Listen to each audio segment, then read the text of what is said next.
Hi, Lester, Wushu engineer. I haven't uploaded any videos recently because both the Wushu scientist and I we've been quite busy. An interesting and exciting development that happened recently is that the Wushu scientist had the honor of being invited to do a poster presentation at the Australasian Military Medicine Association conference recently held in Hobart. It was great to see Hobart.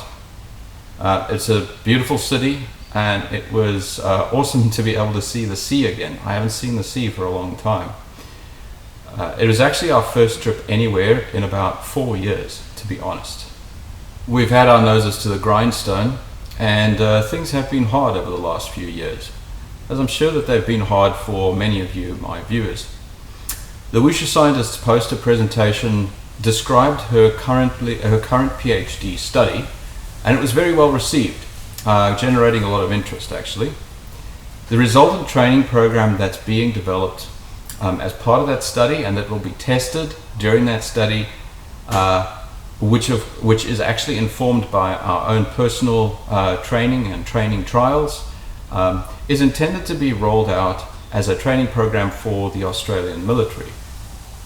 So we have lots on the go, and unfortunately our workload will have an impact on how much time I have to produce and upload videos. Hence the long time spans between videos at the moment. But on with this video's topic. A few months ago, I put up a video in which I believe I may have broken the Powerkube record for a 1-inch punch. For contextual reasons, I encourage you to watch it, because in this video, I'm not going to be providing much context. In that previous video, I discussed the benefits of training a 1-inch punch. I described the testing methods that we were going to be using, and I also discussed some of its applications. In that older video, as well as measuring my 1-inch punch using the Powerkube, I also examined my then 1-inch punch striking characteristics using the impulse block method. Something which I haven't done in this video, but which I may do in follow-up videos, depending on the amount of interest in this topic. Of course, the impulse block method is a method of measuring striking characteristics that we invented specifically for the studies that we are doing. Now, recently, a very large martial arts-based channel called Stephen Wonderboy Thompson, with 425,000 subscribers, posted a video in which he and a few other martial artists tested their 1-inch punches against the Powerkube. I thought that the video that he uploaded was a good one, and the discussion points that were raised around the application and importance of short-range striking were valid and supported many of the points I raised in my earlier video.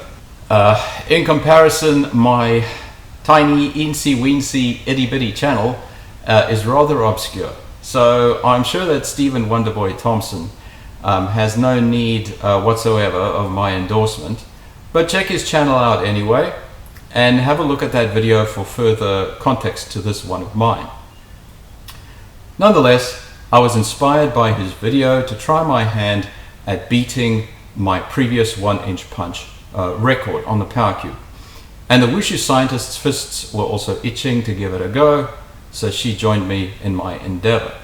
But why would there be much of a difference in my performance now to my performance back in June of this year, I hear you ask? Well, a lot has happened since then in our own personal training. First of all, I decided to grow my beard out again. And as we all know, beards make you stronger. Well, I suppose that you could call that a hypothesis at this stage. Further testing is required.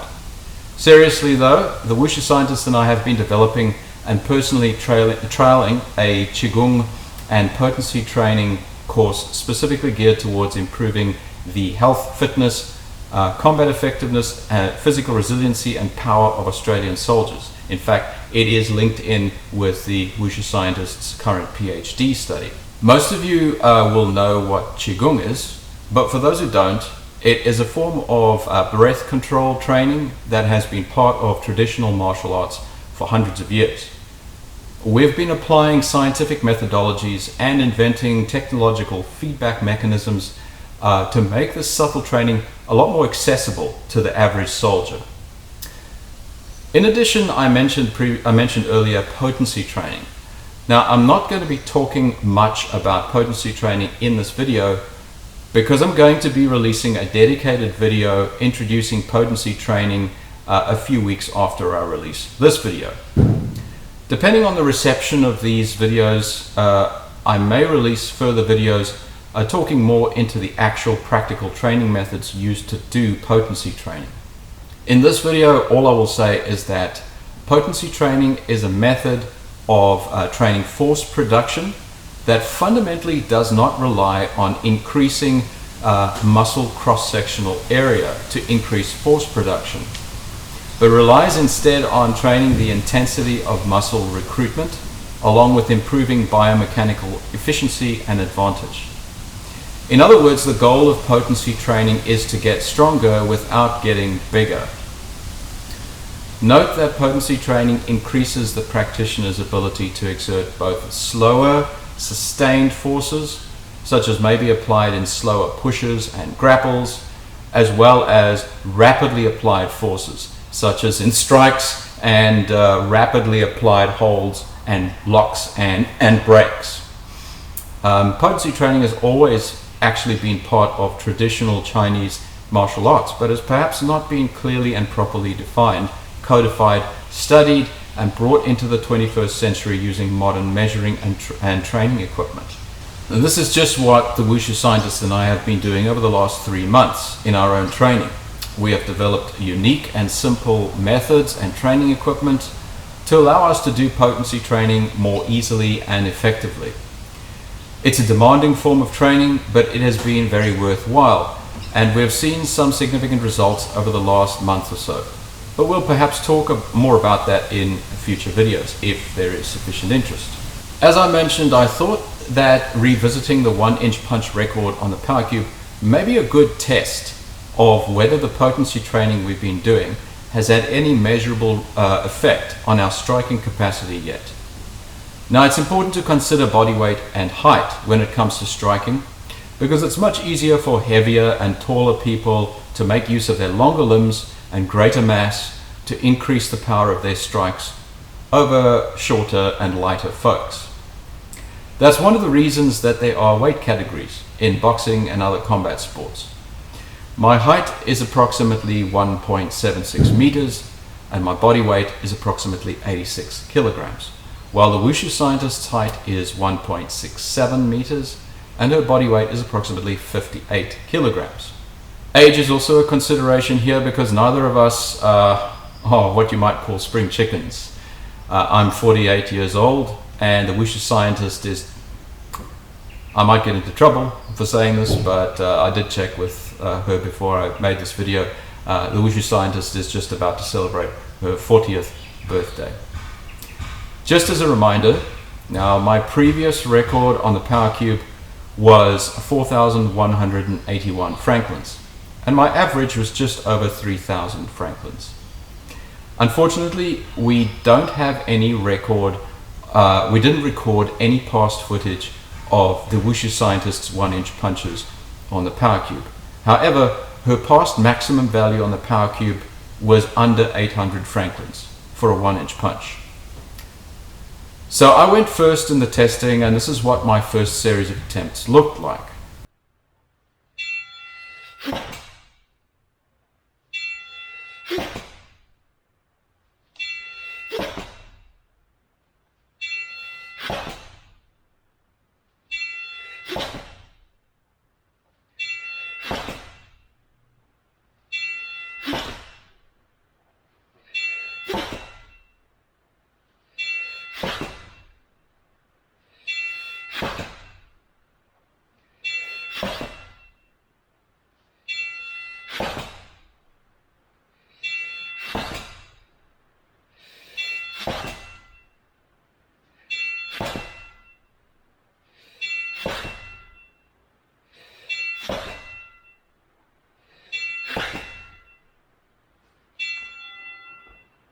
Well, I wasn't satisfied with that, and I decided to give it another go because I was just shy of breaking 5,000 Franklins.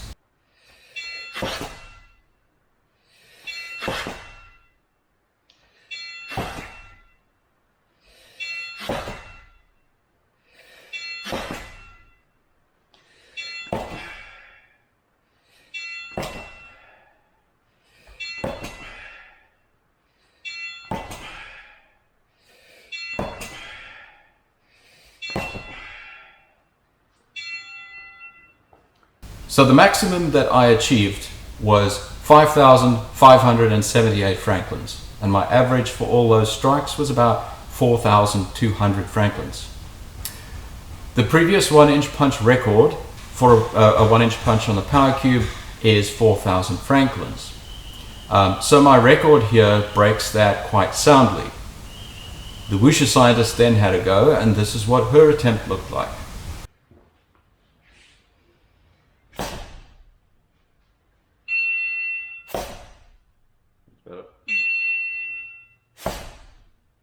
Nice. Nice. No. Oh, okay, that's good.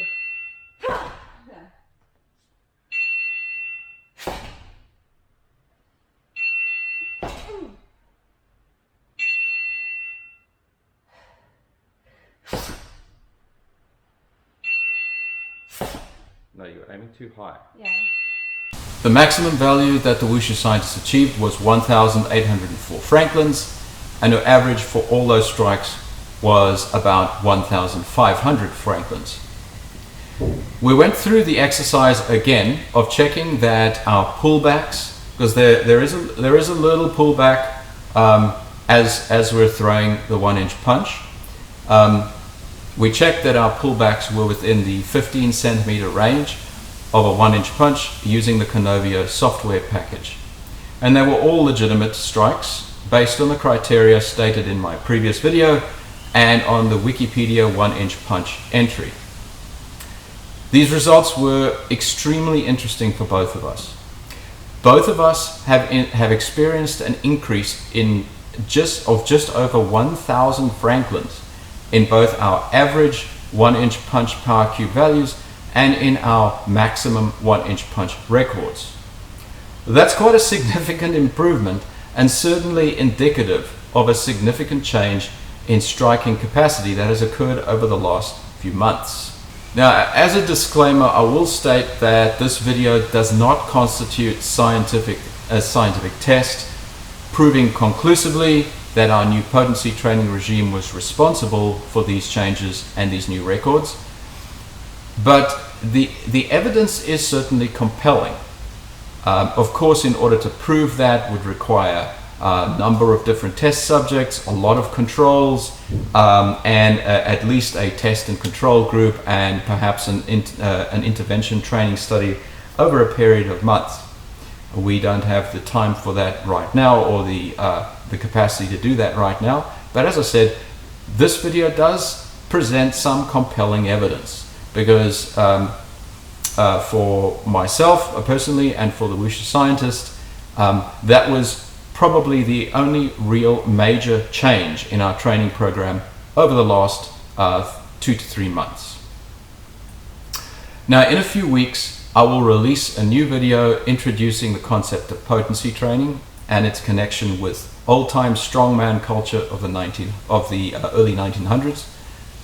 If there is sufficient interest after that, I will create and upload some videos detailing practical potency training methods.